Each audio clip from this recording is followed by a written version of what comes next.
വായുസഞ്ചാരമുള്ള ഒരു അടുക്കളയിലെ പെണ്ണിൻ്റെ സ്വഭാവവും വായുസഞ്ചാരമില്ലാത്ത അടുക്കളയിലെ പെണ്ണിൻ്റെ സ്വഭാവവും രണ്ടായിരിക്കും. വായുസഞ്ചാരമുള്ള അടുക്കളയിൽ നിൽക്കുന്ന പെണ്ണിന് ഉന്മേഷം അധികരിക്കും, നല്ല ഉന്മേഷം ഉണ്ടാവും, എന്തിനെ സഹിക്കാൻ കഴിയും. വായുസഞ്ചാരം കുറവായ അടുക്കളയിൽ നിൽക്കുന്ന പെണ്ണിന് ദേഷ്യം വർദ്ധിക്കും, ദുസ്വഭാവം ഉണ്ടാവും, സഹിക്കാൻ കഴിയില്ല. ഇത്തരം പെണ്ണുങ്ങൾക്ക് പല ദോഷങ്ങളും പിൽക്കാലത്തുണ്ടാവും. ഒന്ന്, അത്തരം പെണ്ണുങ്ങൾക്ക് വായുസഞ്ചാരമില്ലാത്ത അടുക്കള ദീർഘകാലം ഉപയോഗിച്ചാൽ ആ പെണ്ണിന് സ്വാഭാവികമായും ക്യാൻസർ ഉണ്ടാവും. കാരണം കാരണം കാരണം കാരണം കരി, പുക പോലത്തെ സാധനങ്ങൾ അവിടെ കെട്ടിക്കിടക്കും. വായുസഞ്ചാരമില്ലെങ്കിൽ കെട്ടിക്കിടക്കും, ദുർവാസനകൾ കെട്ടിക്കിടക്കും. ഈ ദുർവാസനകളും ഈ പുകയും കരിമ്പുകയും കരിയും പുകയും നമ്മൾ കണ്ടാലും കണ്ടിട്ടില്ലെങ്കിൽ നേരിയ അളവിലെങ്കിൽ ചിലപ്പോൾ ചിമ്മിനി ഉണ്ടാവും. പക്ഷെ ചിമ്മിനിയുടെ പലപ്പോഴും ചിമ്മിനിയുടെ മൊത്തം പുക പോകൂല. നമ്മൾ കാണാത്ത ഒരു സാന്നിധ്യം എന്നതിൽ ഒരു ചെറിയ അളവെങ്കിലും പുക ഇങ്ങോട്ടും വരും. നിങ്ങൾക്ക് പറഞ്ഞത് മനസ്സിലായോ? നമ്മൾ ചിമ്മിനി ഉണ്ടാവും, ചിമ്മിനി ഉണ്ടായാൽ വലിയ പുകയൊക്കെ അങ്ങോട്ട് പോകും. ഒരു ചെറിയ അളവിലെങ്കിലും പുക എങ്ങോട്ടും വരും, ഉള്ളിലേക്ക് വരും. ഉള്ളിലാകട്ടെ കൃത്യമായ വെന്റിലേഷൻ ഇല്ലതാനും, അപ്പോൾ ആ പുക അവിടെ കെട്ടിക്കിടക്കും. ഈ പെണ്ണിന് ദുസ്വഭാവം അധികരിക്കും. ദുസ്വഭാവം എന്ന് പറഞ്ഞാൽ അമിതമായ ദേഷ്യം, സ്ട്രെസ്, കാര്യങ്ങളൊക്കെ ഒരു ഉൾക്കൊള്ളുന്നൊരു മനസ്സിൻ്റെ കമ്മി, പിന്നെ എന്തിനൊരു എന്താ പറയാ ഒരു സുഖമില്ലായ്മ, ഒരു ഉൾക്കൊള്ളാൻ കഴിയാതിരിക്കൽ. പ്രത്യേകിച്ച് ആ വീട്ടിൽ കുറച്ച് തിരക്ക് കൂടിയാൽ പറയും വേണ്ട. ഞാൻ പറയട്ടെ, അപ്പം ഇന്നത്തെ കാലത്ത് നമ്മളൊരു വീട്ടിലൊരു 3-4 കുട്ടികൾ സ്കൂളിൽ പോകാനുണ്ടെങ്കിൽ രാവിലത്തെ ആ വീട്ടിലെ അവസ്ഥ എന്താ?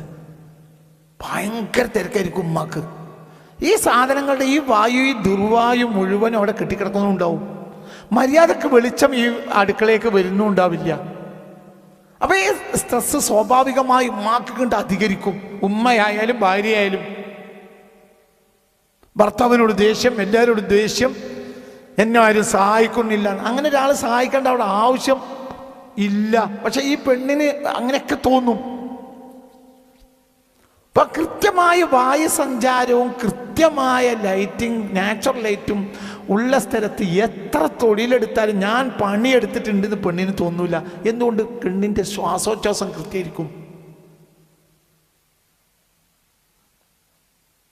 ഇപ്പം നമ്മൾ ഈ പ്രകൃതി ചികിത്സക്ക് പോയ ആളുകൾക്കറിയാം, പ്രകൃതി ചികിത്സക്കാർ ചെറിയ നേരിയ ഒരു ചൂടുവെള്ളം കൊടുക്കും അതിരാവിലെ.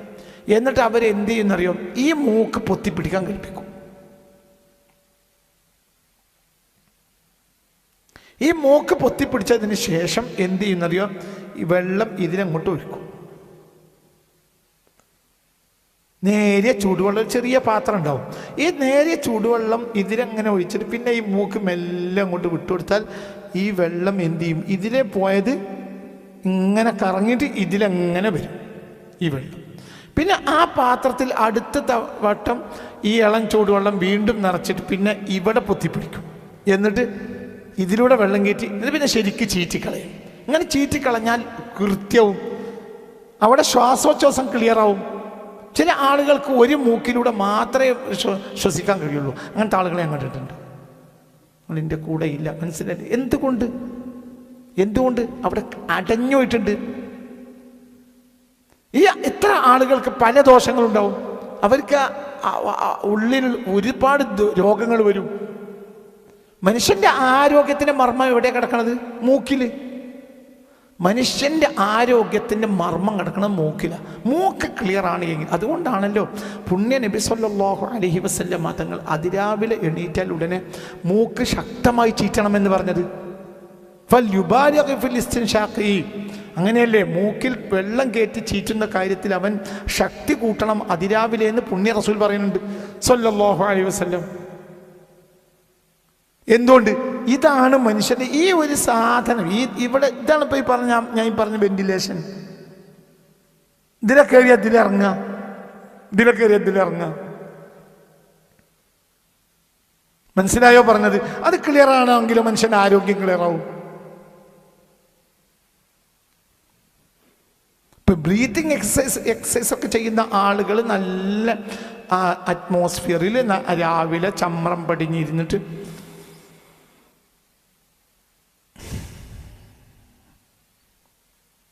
ഇതന്നെ ആരോഗ്യത്തിൻ്റെ ഒരു മർമ്മമാണത്. അപ്പൊ തിരിച്ചു വരിക അടുക്കളയിലേക്ക്. അടുക്കളയിൽ ക്രോസ് വെന്റിലേഷൻ ക്ലിയറായി ശ്രദ്ധിക്കണം. ഒരു ഭാഗത്ത് ജനവാതിലുണ്ടെങ്കിൽ മറ്റൊരു ഭാഗത്തും ജനവാതിൽ ഉണ്ടായിരിക്കണം, അല്ലെങ്കിൽ വാതിലുണ്ടാക്കണം. ഒരു അത് പറ്റില്ല. അതായത് ഇപ്പൊ ഇവിടെ ജനവാതിലുണ്ട്, ഇവിടെ ജനവാതിലുണ്ട്, ഈ ചുമര് ജനവാതിലില്ല. അങ്ങനെ ജനവാതിൽ വരുമ്പോൾ ഇതിലൂടെ പിന്നെ അവിടെ വായു കൂടുതൽ കയറൂല്ല. വായു കയറണമെങ്കിൽ നേരെ എതിർ ദിശയിൽ സാഹചര്യം ഉണ്ടാക്കണം. അതുകൊണ്ടാണ് പഴയ കാലത്ത് കൃത്യമായ വെടിപ്പഴുതുകൾ ഉണ്ടാക്കി വെച്ചത്. ഇത്രേ ഉണ്ടാവുള്ളൂ. പക്ഷെ അത് ഇവിടെ ഉണ്ടാവും, അടുത്ത മുറിക്ക് ചുമരിനുണ്ടാവും. ശരിക്ക് സൂത്രക്കാരൻ ഇവിടുന്ന് നോക്കിയാൽ അടുക്കള, അതായത് നേരെ മുന്നിലുള്ള ചുമരുമ്മൽ നോക്കിയാൽ നേരെ ബാക്ക് പുറത്തുള്ള ചെടി കാണാൻ കഴിയും. അപ്പോൾ വായു കൃത്യമായി പോവും. ഇപ്പൊ ഒരു ഭാഗത്ത് ജനവാതിൽ, അവിടെ വായു കയറുകയില്ല. എന്തുകൊണ്ട്? ഈ എയർ ടൈറ്റ് അല്ലെങ്കിൽ പിന്നെ അത്രയും വലിയ കാറ്റടിക്കണം, അപ്പോഴേ കയറുള്ളൂ. എന്നാൽ തന്നെയുള്ള പ്രശ്നം എന്താണെന്നറിയോ? ഈ വായു നേരെ വന്ന് ഇവിടെ അടിക്കും. വായു സഞ്ചാരം ക്ലിയർ ആവുകയാണെങ്കിൽ എല്ലാം ക്ലിയർ ആവും. ജനൽ തുറന്നിടണല്ലോ, ജനൽ തുറന്നിടണല്ലോ. രാത്രി കാലത്തിൽ അടച്ചാൽ മതി. ഞാൻ ഇതിൻ്റെ തുടക്കത്തിൽ പറഞ്ഞു, അതായത് എൻ്റെ തറവാട്ടിൽ, എൻ്റെ വല്യപ്പാട് തറവാടും ആണെങ്കിലും ഉമ്മാടെ തറവാടാണെങ്കിലും പിന്നെ അതേപോലെ തന്നെ ബാപ്പ പിന്നീട് ഉണ്ടാക്കിയ വീടിൻ്റെ തറവാട്ടിലാണെങ്കിലും അടുക്കള ജനവാതിൽക്ക് പൊളിയില്ല. അതെ, അങ്ങനെ ഉണ്ടാവുക.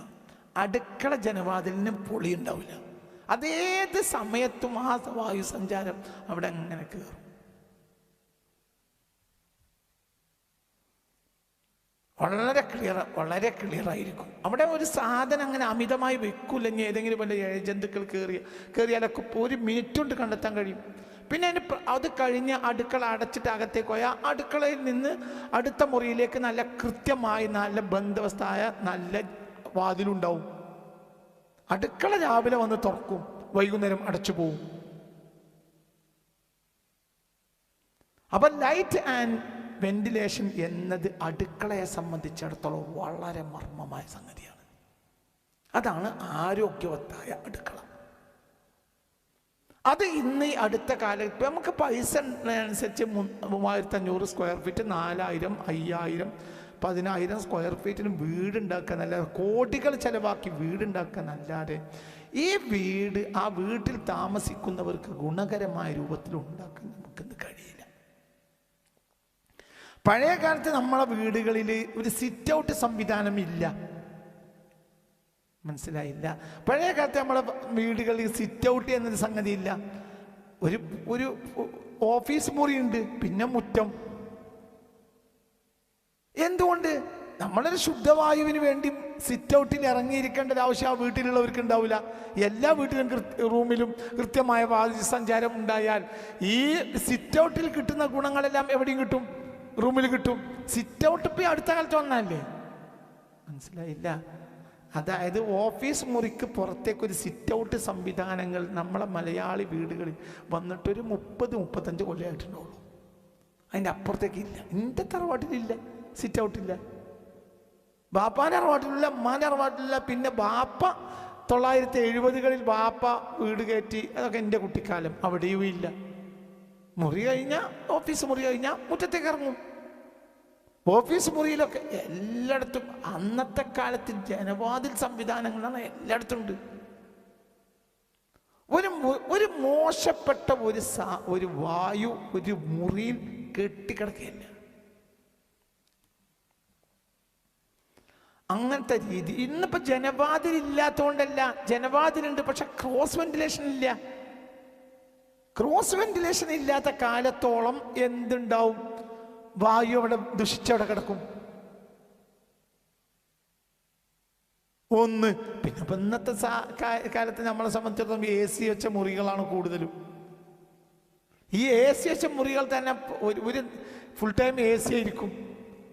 അതൊരു നേരത്തെങ്കിലും ഒന്നും തുറന്നിടൂല. AC മുറിയാണെങ്കിൽ പോലും അന്നൊന്ന് തുറന്നിടുന്ന രീതിയൊന്നും ഇന്നത്തെ കാലത്ത് നമുക്കില്ല. AC ഒക്കെ ഒന്ന് ഓഫാക്കിയിട്ടൊന്ന് തുറന്നിടുക, ശുദ്ധമായ വായു കയറും, മനസ്സ് വ്യത്യാസപ്പെടും.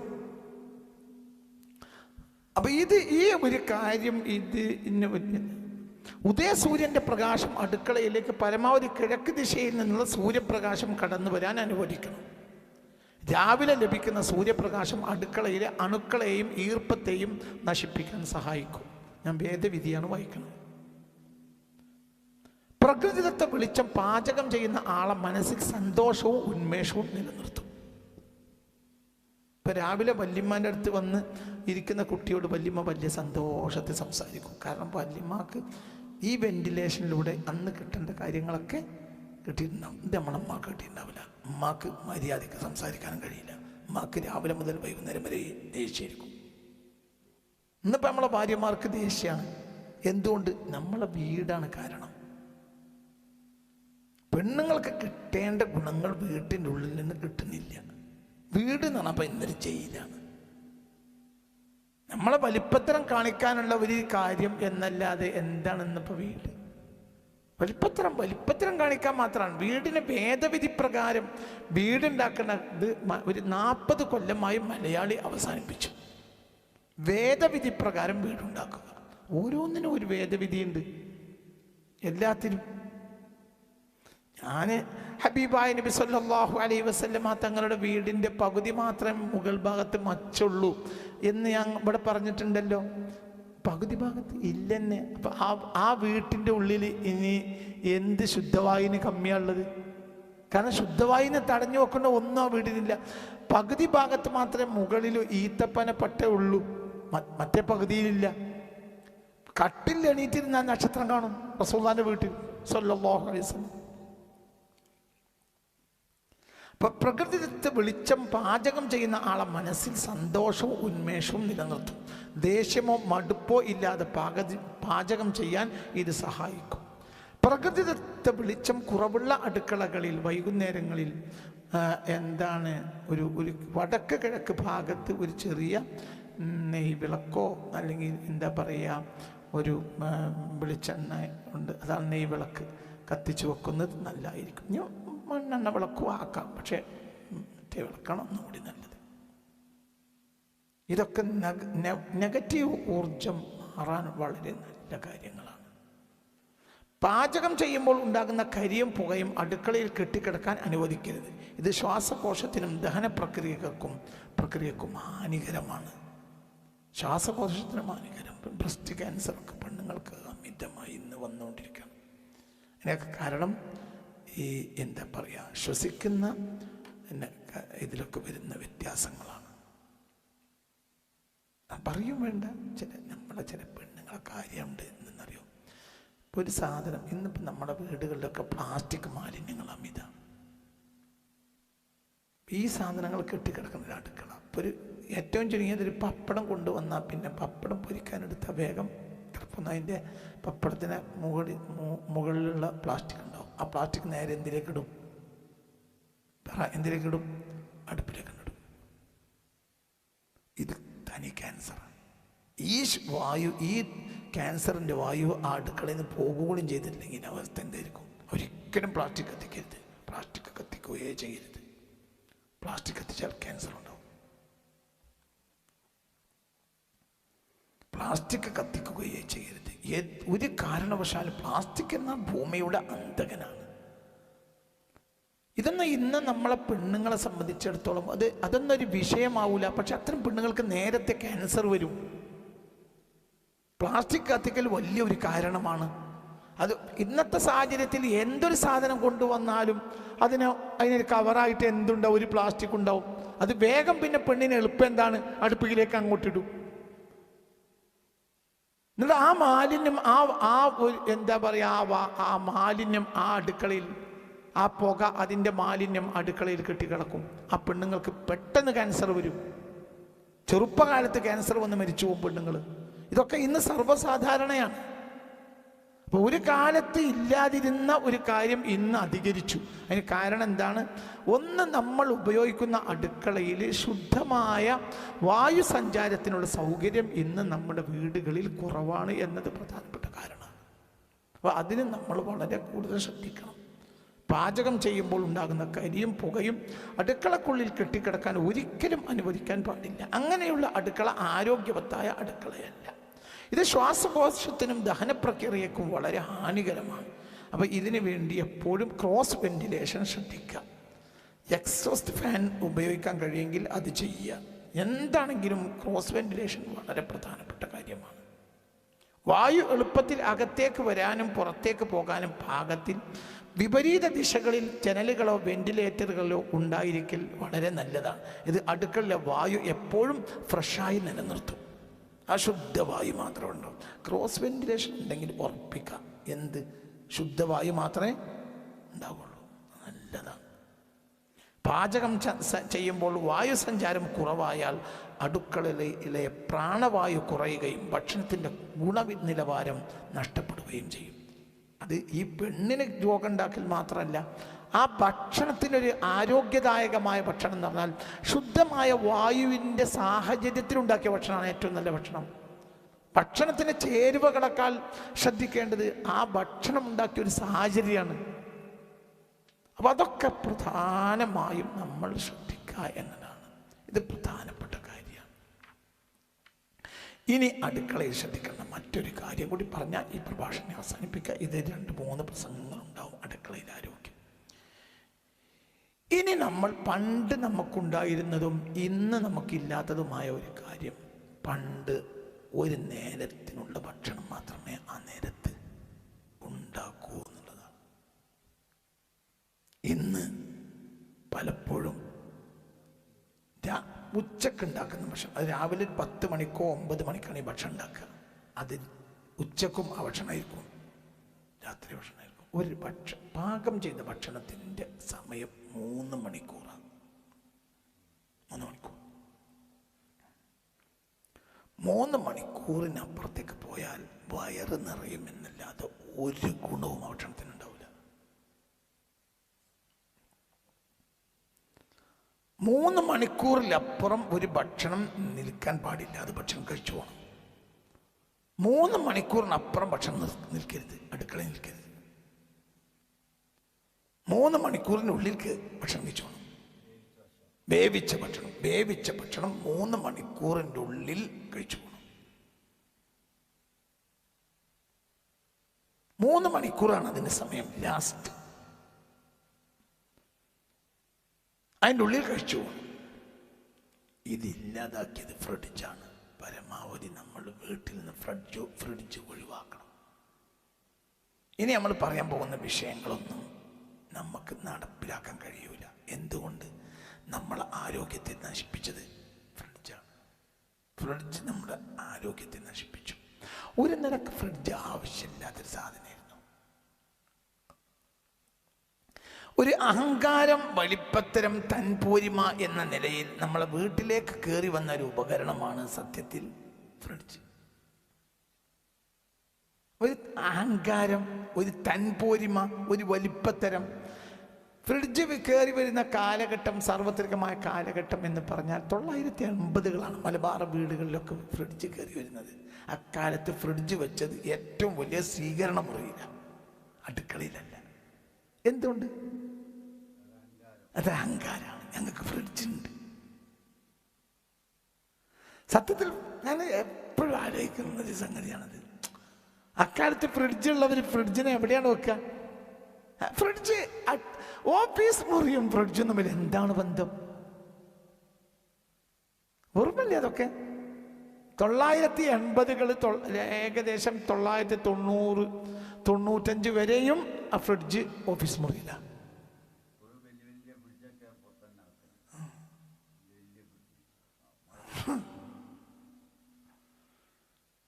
അതെന്തേ? ഞങ്ങൾക്ക് ഫ്രിഡ്ജുണ്ട്. ഫ്രിഡ്ജ് വെക്കേണ്ടത് ഇനി ഫ്രിഡ്ജ് എന്ന സാധനത്തിൻ്റെ ആവശ്യം അടുക്കളയിലാണ്. പക്ഷെ ഫ്രിഡ്ജ് അടുക്കളയിലേക്ക് വന്ന സാധനമല്ല. ഫ്രിഡ്ജ് വന്നത് ഓഫീസ് മുറിയിലേക്കാണ്. എന്തുകൊണ്ട്? അഹങ്കാരം, തൻപോരിമ.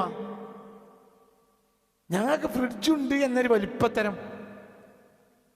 അപ്പോൾ ഒരു നിലക്കും ആവശ്യമില്ലാത്ത ഒരു സാധനമായിട്ട് നമ്മളെ വീട്ടുകളിലേക്ക് കയറി വന്ന ഒരു സാധനമാണ് ഫ്രിഡ്ജ്. പിന്നെ അള്ളാൻ്റെ ബറക്കത്തേ അതിലുണ്ടാവില്ല. കാരണം ഇത് ആവശ്യമില്ലാത്ത സാധനമാണ്. ആവശ്യമില്ലാത്ത സാധനവും നീ അത് ഉപയോഗിച്ച് പിന്നെ അതൊരു ആവശ്യമായി മാറും. അപ്പം എന്തും അങ്ങനെ, അതേത് കാര്യവും അങ്ങനെയാണ്. ഒരു കാര്യം നമ്മൾ സ്ഥിരമായി ഉപയോഗിച്ചാൽ പിന്നെ നമുക്ക് എന്തായി മാറും? ആവശ്യമായി തോന്നും. അടിസ്ഥാനപരമായി അത് ആവശ്യമില്ലാനും. അപ്പം നമ്മളെ വീട്ടിലേക്ക് ആരോഗ്യം തിരിച്ചു വരണം. പിന്നെ ആ ഹാമിഷികളെ കുറിച്ച് കഴിഞ്ഞ റമളാൻ മാസത്തിൽ ഞാൻ പ്രഭാഷണം നടത്തിയിരുന്നു. ഹാമിഷികൾക്ക് ഫ്രിഡ്ജില്ല. അമേരിക്കയിലാണ് അവർ ജീവിക്കുന്നത്. ഫ്രിഡ്ജില്ല. എന്തുകൊണ്ട്? അതുകൊണ്ട് അവർ കൃത്യമായി ശുദ്ധമായ ഭക്ഷണം ഉണ്ടാക്കി കഴിക്കും. അവർക്ക് ഫ്രിഡ്ജില്ല. അപ്പം നമ്മൾ ഇന്ന് എന്താ ഫ്രിഡ്ജ് കൊണ്ടുണ്ടാകുന്ന നാശങ്ങൾ കയ്യും കണക്കുമില്ലാത്തതാണ്. ഭക്ഷണത്തെ സംബന്ധിച്ചിടത്തോളം ഭക്ഷണത്തിൻ്റെ ഏറ്റവും വലിയ മർമ്മം എന്ന് പറഞ്ഞാൽ ഭക്ഷണം കൃത്യമായി ഇളം ചൂടിൽ കഴിക്കണം. അതായത് തിളപ്പിച്ചതിന് ശേഷം ഒരല്പനേരം കഴിയുക. ഒരല്പനേരം കഴിഞ്ഞാൽ അങ്ങനെ ഉണ്ടല്ലോ ചൂട്, പിന്നെ എന്താ പറയുക, വേവുക, ആറുക എന്നറിയും നമ്മളെ പഴയ കാലത്ത്. മനസ്സിലായില്ല അല്ലേ? അങ്ങനത്തെ പറച്ചിലില്ലേ? വെന്താ പോരാ, പിന്നെന്താണ്? ആറണം. ആറാന്ന് പറഞ്ഞാൽ അത് തിളക്കുന്ന ചൂടിൽ നിന്നും പോയിട്ട് ഇളം ചൂടിലേക്ക് മാറുക. ലാ തഅ്കുലുന്നാറ വലാ തശ്റബൂഹ, നിങ്ങൾ തീനെ തിന്നുകയും കുടിക്കുകയും ചെയ്യരുതെന്ന് പുണ്യ റസൂൽ പറഞ്ഞിട്ടുണ്ട്. ലാ തഅ്കുലുന്നാറ വലാ തശ്റബൂഹ, നിങ്ങൾ അഗ്നിയെ തിന്നുകയും ചെയ്യരുത്, അഗ്നിയെ കുടിക്കുകയും ചെയ്യരുത്. അതായത് ചൂട് കൂടിയ ഭക്ഷണം കഴിക്കരുത്, ചൂട് കൂടിയ വെള്ളം കുടിക്കരുത്. എന്തായിരിക്കണം? മിതാവസ്ഥ. മിതാവസ്ഥ. ചൂടിറ്റാറുക. അവരിളഞ്ചൂട്. ഇളഞ്ചൂട്. ഇളഞ്ചൂട്. ഇളഞ്ചൂട്. ചരകസംഹിതയിൽ 1-ാം അധ്യായം 24-ാമത്തെ ശ്ലോകം. ഉഷ്ണമഷ്ണീയാത് ഉഷ്ണം ഹി ഭുജ്യമാനം സ്വദതേ അഗ്നി മൃദീരയതി ക്ഷിപ്രം ജരയതി വാദമനുമോലയതി കഫം പരിഹാസയതി തസ്മാദുഷ്ണമഷ്ണീയാത്. എന്താ പറഞ്ഞതിൻ്റെ അർത്ഥം? ഉഷ്ണമഷ്ണീയാത് ഉഷ്ണം ഹി ഭുജ്യമാനം സ്വദതേ. നിങ്ങൾ എപ്പോഴും ഇളം ചൂടുള്ള ഭക്ഷണങ്ങൾ കഴിക്കണം. അത് രുചിയെ വളർത്താൻ സഹായിക്കും. ഇളം ചൂടുള്ള ഭക്ഷണം നാവിലെ രുചിമുകുളങ്ങളെ ഉണർത്തുകയും ഭക്ഷണത്തിന് സ്വാഭാവികമായ രുചി നൽകുകയും ചെയ്യും. അപ്പോൾ ഒരു സാധനത്തിന് രുചി ഉണ്ടാകണമെങ്കിൽ ഒരു ഇളം ചൂട് ഉണ്ടായിരിക്കണം. പിന്നെയോ അഗ്നി മൃദീരയതി, ദഹനാഗ്നിയെ അത് അഗ്നിയെ ഉണർത്തും. ആയുർവേദം ശരീരത്തിലെ ദഹനപ്രക്രിയക്ക് ശരീരത്തിലെ അഗ്നി എന്നാണ് പറയുക. നമ്മുടെ വയറ്റിലെ ദഹനപ്രക്രിയയെ ആയുർവേദം അഗ്നിയോടാണ് ഉപമിച്ചിട്ടുള്ളത്. തണുത്ത ഭക്ഷണം അഗ്നിയെ കെടുത്തുമ്പോൾ ചൂടുള്ള ഭക്ഷണം ദഹനരസങ്ങൾ ശരിയായി ഉൽപ്പാദിപ്പിക്കാൻ സഹായിക്കും എന്നാണ്. അപ്പം ഒരു ഇളം ചൂടുള്ള ഭക്ഷണമാണെങ്കിൽ അത് പെട്ടെന്ന് ദഹിച്ചു. തണുത്ത ഭക്ഷണം പോലെയല്ല, പെട്ടെന്ന് ദഹിക്കും. ക്ഷിപ്രം ജരയതി, അത് പെട്ടെന്ന് ഫ്രഷായി പാകം ചെയ്ത ചൂടുള്ള ഭക്ഷണം ശരീരം പെട്ടെന്ന് ആഗിരണം ചെയ്യുകയും എളുപ്പത്തിൽ ദഹിക്കുകയും ചെയ്യും. വാദമനുലോമയതി, വാദമെന്ന ദോഷത്തെയും അത് നിയന്ത്രിക്കും. കഫം പരിഹാസയതി, ചൂടുള്ള ആഹാരം ശരീരത്തിലെ അമിത കഫക്കെട്ടിനെ ഇല്ലാതെയാക്കും. അപ്പോൾ ഒരുപാട് ഗുണങ്ങളും അതിനുണ്ട്. അപ്പോൾ ഒരിക്കലും എന്തുണ്ടാവരുന്നറിയാം, ഫ്രഷ് ഭക്ഷണം കഴിക്കുക. അപ്പോൾ നമ്മൾ ശ്രദ്ധിക്കേണ്ട ഒരു കാര്യം എന്താ പറയുക, പഴയ കാലത്തെ അവസ്ഥ. പഴയ കാലത്തൊരു ഭക്ഷണം ഉണ്ടാക്കും. ആ ഭക്ഷണത്തിന് ഇപ്പോൾ ഒരു വിരുന്നേർ പോവുകയാണെങ്കിൽ നേരത്തെ പോവും, ഭക്ഷണത്തിന് നേരത്തെ കയറി ചെല്ലൂല. എന്തുകൊണ്ട്? ആ നേരത്തെ കയറി ചെന്നാൽ അവർക്ക് ഭക്ഷണം ഉണ്ടാവില്ല. ഒരു ഭക്ഷണം ഇന്നിപ്പോൾ ഏത് നേരം എവിടേക്കും കയറിച്ചല്ല. കാരണം എല്ലാ വീട്ടിലും തണുത്ത ഭക്ഷണം ഉണ്ടാവും, ഒന്ന് ചൂടാക്കിയാൽ മതി. മനസ്സിലായില്ല? ഇപ്പോൾ ഉച്ചക്കൊരു വിരുന്നുകാർ വന്നാൽ വലിയ പ്രശ്നമൊന്നുമില്ല. എന്തുകൊണ്ട്?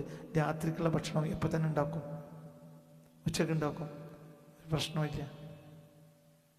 സത്യത്തിൽ സുഭിക്ഷത വന്നപ്പോൾ, സമ്പത്ത് അധികരിച്ചപ്പോൾ ഇതൊക്കെ ആരോഗ്യമൊക്കെ നമുക്ക് നഷ്ടപ്പെട്ടു പോയി. കാരണം ഇഷ്ടംപോലെ ഉണ്ടാക്കും. ഇന്നൊരു 2 ആളുള്ള വീട്ടിൽ, അക്കാലത്ത് 10 ആളുള്ള വീട്ടിൽ 3-4 ആൾക്കുള്ള ഭക്ഷണം ഉണ്ടാക്കിയിട്ട് ഒപ്പിക്കുക ചെയ്യുക. ഇന്ന് 2 ആളുള്ള വീട്ടിൽ 10 ആൾക്കുള്ള ഭക്ഷണം ഉണ്ടാവും. എന്നിട്ട് അത് ഇന്ന് രാത്രി നിന്നും നാളെ നിന്നും. ഇപ്പം ബിരിയാണി വെച്ചാൽ ഉച്ചക്ക് നിന്നും, ഇന്നിപ്പോൾ ഒരു ബിരിയാണി വെച്ചാൽ ഇന്ന് ഉച്ചക്ക് നിന്നും. അതന്നെ ആയിരിക്കും ഇന്ന് രാത്രി കഴിക്കുക. വേണമെങ്കിൽ എന്ത് ചെയ്യുന്നറിയാം, അതൊന്ന് ചൂടാക്കും ഫ്രിഡ്ജിൽ വെച്ചിട്ട്. നാളെ ഉച്ചക്കും ഇന്നലെ വെച്ച ബിരിയാണി ഉണ്ടാവും. അരി ഭക്ഷണം ചൂടാക്കാൻ പാടില്ല, ഇറച്ചി ചൂടാക്കാൻ തീരെ പാടില്ല. ഭാഗത്തേക്കൊക്കെ ഞാൻ പിന്നീട് വരാം. ഇപ്പൊ ദിവസങ്ങളോളം ഇപ്പൊ വീട്ടിലൊരു ഫംഗ്ഷനൊക്കെ കഴിഞ്ഞാൽ 3 ദിവസത്തോളം ഒക്കെ ചിലപ്പം എന്തുണ്ടാവും, ആ വീട്ടുകാർക്ക് ഇനി അടുക്കളയിൽ ചൂടാക്കാനല്ലാതെ ഒന്നും ചെയ്യണ്ട. ഒരു 3 ദിവസമൊക്കെ എന്തുണ്ടാവും, ഈ അല്ലേ, നേരെ ഫ്രിഡ്ജിലേക്കാണ് കയറ്റിയിടും. ഇത് മനുഷ്യന് 3 പാചകം ചെയ്ത ഭക്ഷണം 3 മണിക്കൂറിനപ്പുറത്തേക്ക് പോകാൻ പാടില്ല. അതിനെ പാകത്തിൽ മാത്രമേ ഭക്ഷണം പാകം ചെയ്യാൻ പാടുള്ളൂ.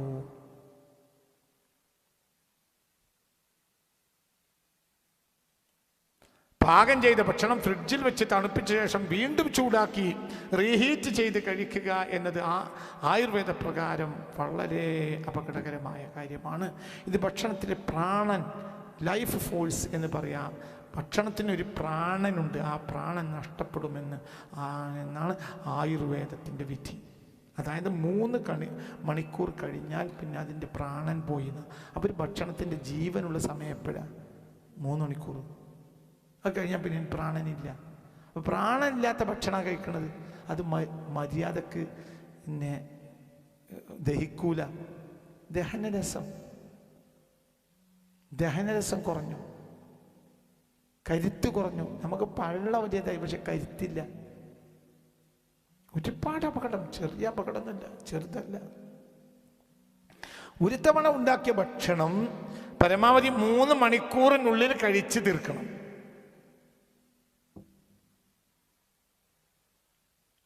ഉഷ്ണമശ്നീയാത് ഉഷ്ണം ഹി ഭുജ്യമാനം സ്വദതേ അഗ്നിമൃതീരയതി ക്ഷിപ്രം ജരയതി വാദമനു ലോമയതി കഫം പരിഹാസയതി പറഞ്ഞ് ഞാൻ വിശദീകരിച്ചു.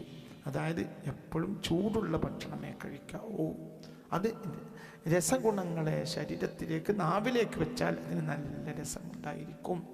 പിന്നെയോ അത് വയറ്റിലേക്ക് ചെന്നാൽ അത് എത്രയും പെട്ടെന്ന് ദഹിക്കും. ഒരുപാട് ഗുണം അതിൻ്റെ പിന്നിലുണ്ട്, ഒരുപാട് ഗുണങ്ങളുണ്ട്. ഭാവപ്രകാശത്തിൽ ഉഷ്ണം അന്നം ഗുണാവഹം ചടരാഗ്നി ദീപനം പരം ആമാശയഗത വായോഹ അനുലോമന കാരകം. എന്താ പറഞ്ഞത്? ഉഷ്ണം അന്നം ഗുണാവഹം. ഉഷ്ണം അന്നം ഗുണാവഹം. ചൂടുള്ള ഭക്ഷണത്തിനാണ് ശരീരത്തിന് ഗുണമുണ്ടാവുക. ജഠരാഗ്നി ദീപനം, അത് ജഠരാഗ്നിയെ ജ്വലിപ്പിക്കും. അതായത് അത് വയറ്റിൽ ഉള്ള അഗ്നിയെ ജ്വലിപ്പിക്കും. എത്രയും പെട്ടെന്ന് ദഹിക്കാൻ കഴിയും. ആമാശയഗത വായോഹ, ആമാശയത്തിലും കുടലിലും അടിഞ്ഞുകൂടുന്ന വായുവിനെ അനുലോമന കാരകം താഴേക്ക് നയിച്ച് വയറുവേദനയും അസ്വസ്ഥതയും മാറ്റാൻ ഇളം ചൂടുള്ള ഭക്ഷണത്തിന് കഴിയും. അപ്പോൾ ഗ്യാസ് ഉണ്ടാവില്ല. ഇളം ചൂടുള്ള ഭക്ഷണം കഴിച്ചാൽ, തണുത്ത ഭക്ഷണം കഴിച്ചാൽ ഗ്യാസ് ഉണ്ടാവും. പഴയ കാലത്ത് നമ്മളെ ഉമ്മമാരും വല്യമ്മമാരും തന്നെ പറയും, തണുത്തത് കഴിക്കല്ലേ, വയറ്റുവേദന ഉണ്ടാവും. ഇന്ന് നമ്മൾ ഈ തണുത്തത് ചൂടാക്കും. ഒന്ന് ചൂടിൻ്റെ ദോഷം, 2 ചൂടാക്കുമ്പോൾ ചൂടാവുക മുകൾ ഭാഗം മാത്രം, ഉൾഭാഗത്ത് ചൂടെത്തൂല. അപ്പോൾ ഒരേ ഭക്ഷണത്തിന് 2 ഗുണങ്ങളാവും. നിങ്ങൾക്ക് പറഞ്ഞത് മനസ്സിലായില്ല? മുകൾ ഭാഗത്ത് ചൂടുണ്ടാവും, ഉൾഭാഗത്ത് തണുപ്പായിരിക്കും. തണുപ്പുള്ള ഭക്ഷണം വയറ്റുവേദന ഉണ്ടാക്കും, ഗ്യാസ് ഉണ്ടാക്കും, ഒരുപാട് ദോഷങ്ങൾ. ഫ്രിഡ്ജ് അപൂർവമായി വേണമെങ്കിൽ ഉപയോഗിക്കാം. ഈ ഫ്രിഡ്ജിൻ്റെ അമിത ഉപയോഗം മാറ്റിവെച്ചാൽ തന്നെ ഒരുപാട് രോഗങ്ങൾ നമുക്കില്ലാതെയാവും. തണുത്തതും പഴയതുമായ ഭക്ഷണത്തിൻ്റെ ദോഷങ്ങൾ വളരെ പര്യുഷിതം അമംഗല്യം. ഒരു ദിവസത്തിന് മുമ്പുള്ള ഭക്ഷണം അമംഗല്യം. അത് മംഗല്യമല്ല, അത് മഹാമംഗളമല്ല, അത് ഗുണകരമല്ല. പര്യുഷിതം അമംഗലം. തമോ ഗുണ വിവർത്തനം. അതിൽ ആ ഭക്ഷണത്തിൽ വെളിച്ചം ഉണ്ടാവില്ല, ആ ഭക്ഷണത്തിൽ ഇരുട്ടേ ഉണ്ടാവുകയുള്ളൂ. പഴകിയ ഭക്ഷണത്തിൽ ഇരുട്ടേ ഉള്ളൂ, അതിലെന്തില്ല? വെളിച്ചമില്ല. പര്യുഷിതം അമംഗല്യം തമോഗുണ വിവർദ്ധനം. ശീതളം അന്നം ഹരതി ഓജ മന്ദാഗ്നി ജനനം പരം. ശീതളം അന്നം, തണുത്തുറഞ്ഞ ആഹാരം, ഹരതി ഓജ, ശരീരത്തിലെ ഓജസ്സിനെയും പ്രതിരോധ ശക്തിയെയും ഇല്ലാതെയാക്കും. പഴകിയ അന്നം, തണുത്തുറഞ്ഞ ആഹാരം കഴിച്ചാൽ അത് ഓജസ് ഇല്ലാതെയാക്കും. മന്ദാഗ്നി ജനനം പരം, കടുത്ത ദഹനക്കുറവിലേക്കും വിശപ്പില്ലായ്മയിലേക്കും ആ വ്യക്തിയെ നയിക്കുകയും ആ വ്യക്തിയുടെ ആമാശയം കേടാവുകയും ചെയ്യും. ഉഷ്ണം കഫഹരം പ്രോക്തം ചാപനം ലഘുദീപനം ശ്രോതാവിശുദ്ധികൃത് ചാപി ത്വരിതം ജരയത്യപി. എന്താ ഉഷ്ണം കഫഹരം പ്രോക്തം, ചൂടുള്ള ഭക്ഷണം കഫദോഷത്തെ ഇല്ലാതെയാക്കും. ചൂടുള്ള ഭക്ഷണം ഉഷ്ണം കഫഹരം പ്രോക്തം, ചൂടുള്ള ഭക്ഷണം ശരീരത്തിലെ കഫദോഷത്തെ ഇല്ലാതെയാക്കും. ചാപനം ലഘുദീപനം, ഇത് ശരീരത്തിന് ഭാരമുണ്ടാക്കാത്തതും ദഹനരസങ്ങൾ കൂട്ടുന്നതുമാണ്. ശ്രോതാ വിശുദ്ധികൃത്, ശരീരത്തിലെ കോശങ്ങളിലേക്കുള്ള സൂക്ഷ്മ സുഷിരങ്ങളെ തടസ്സങ്ങൾ മാറ്റി ശുദ്ധീകരിക്കാൻ ചൂടുള്ള ഭക്ഷണത്തിന് കഴിയും. ത്വരിതം യത്യപി, കഴിച്ച ഉടൻ തന്നെ എളുപ്പത്തിൽ അത്തരം ഭക്ഷണങ്ങൾ ദഹിക്കുന്നു എന്ന്. അപ്പം ഇവിടെ വളരെ നിങ്ങൾ ചിന്തിക്കണം. എന്ത് നീട്ടുന്നില്ല, ഏറ്റവും ശ്രദ്ധിക്കേണ്ട 2 കാര്യമാണ് ഇന്ന് പറയുന്നത്. ബാക്കി അടുത്ത ക്ലാസ്സിൽ പറയും. ശ്രദ്ധിക്കണം. എന്ത്? നമ്മൾ 2 3 പറഞ്ഞു. ഒന്ന്, പ്രകൃതിദത്തമായ വെളിച്ചം അടുക്കളയിലേക്ക് വരണം. 2, ക്രോസ് വെന്റിലേഷൻ വേണം.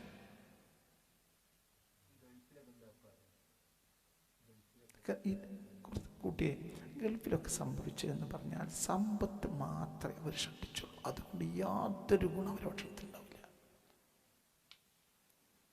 ഭക്ഷണം, ശുദ്ധമായ ഭക്ഷണം, ഇന്ത്യക്കാരെ ഭക്ഷണം, പേർഷ്യക്കാരെ ഭക്ഷണം, ഇന്ത്യക്കാരെ ഭക്ഷണം.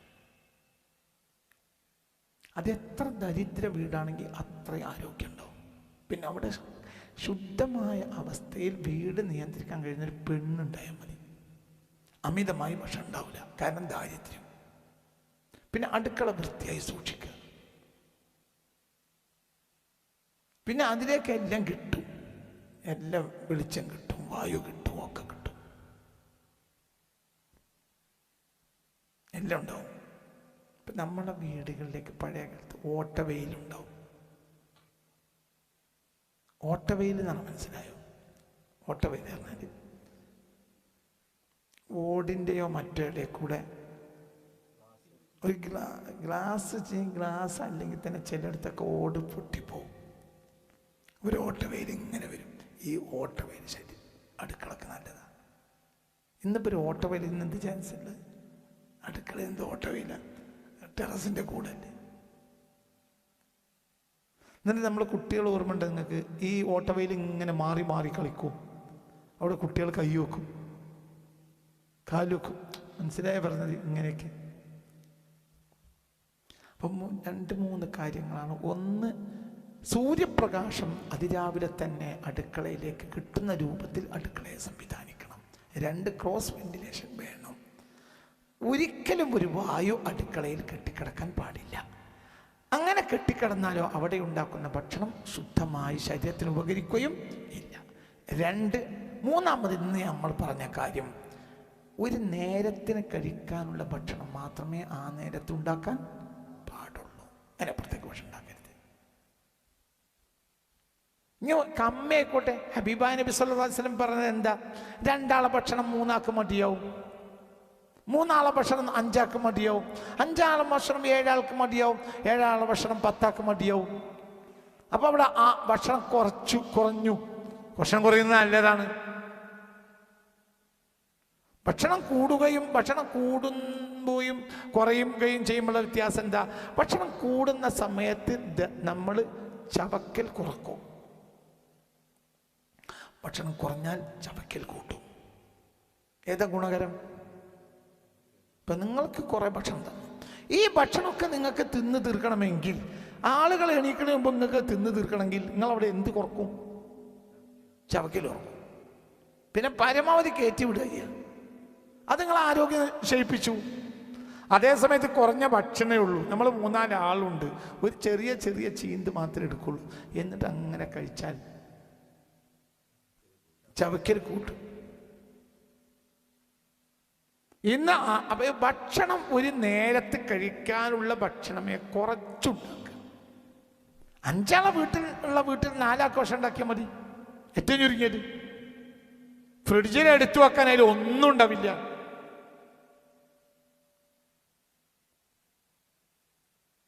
അപ്പൊ ഒരു നേരത്തിന് ആവശ്യമായ ഭക്ഷണം അല്ലാതെ ഉണ്ടാക്കാൻ പാടില്ല. ആ കൂട്ടത്തിലെ 2ാമത് പറഞ്ഞതാണ് എന്ത്? ഫ്രിഡ്ജ് ഈ അടുത്ത കാലത്ത് ഒരു 10, 30, 35 കൊല്ലത്തിൻ്റെ ഉള്ളിൽ തൻപോരിമയായും അഹങ്കാരമായും നമ്മളെ വീടുകളിലേക്ക് ഇടക്കാലത്ത് കയറി വന്ന, വളരെ ദോഷമുണ്ടാക്കിയ, നമ്മുടെ ആരോഗ്യം ക്ഷയിപ്പിച്ച ഉപകരണമാണ് ഫ്രിഡ്ജ്. അതിൻ്റെ അമിത ഉപയോഗം നമ്മളെ പെണ്ണുങ്ങൾ ഒഴിവാക്കിയ മതിയാവും. അല്ലാതെ ആരോഗ്യത്തായ ഭക്ഷണം ഉണ്ടാക്കാൻ നമുക്ക് കഴിയില്ല. അത് അഹങ്കാരമായിട്ടും തൻപോരിമയായിട്ടും മാത്രം കയറി വന്ന ഒരു ഉപകരണമാണ്. അതിൻ്റെ ആ ഒരു പടച്ചതമ്പുരാന്റെ അനുഗ്രഹമില്ലായ്മ അത് എന്നും നിലനിന്നിട്ടുണ്ട്.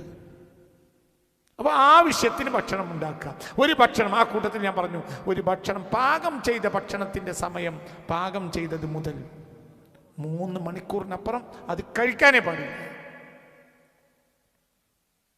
3 മണിക്കൂറിനുള്ളിൽ അത് കഴിച്ച് വയറ്റിലെത്തിപ്പോകും. അങ്ങനെ എത്തിയാൽ 1.5 മണിക്കൂർ കൊണ്ട് ദഹിക്കും. മനസ്സിലായില്ല? ഇപ്പോൾ ഉണ്ടാക്കി ഇളം ചൂടിൽ കഴിച്ച ഒരു ഭക്ഷണം 1.5 മണിക്കൂർ കൊണ്ട് ഇറച്ചിയടക്കം ദഹിക്കും. കൃത്യമായി ചവച്ച് കഴിച്ച ഒരു ഇറച്ചി മുട്ട പോലത്തതാണല്ലോ. എന്ത് കുറച്ച് നേരം എടുക്കുക. മനസ്സിലായില്ല?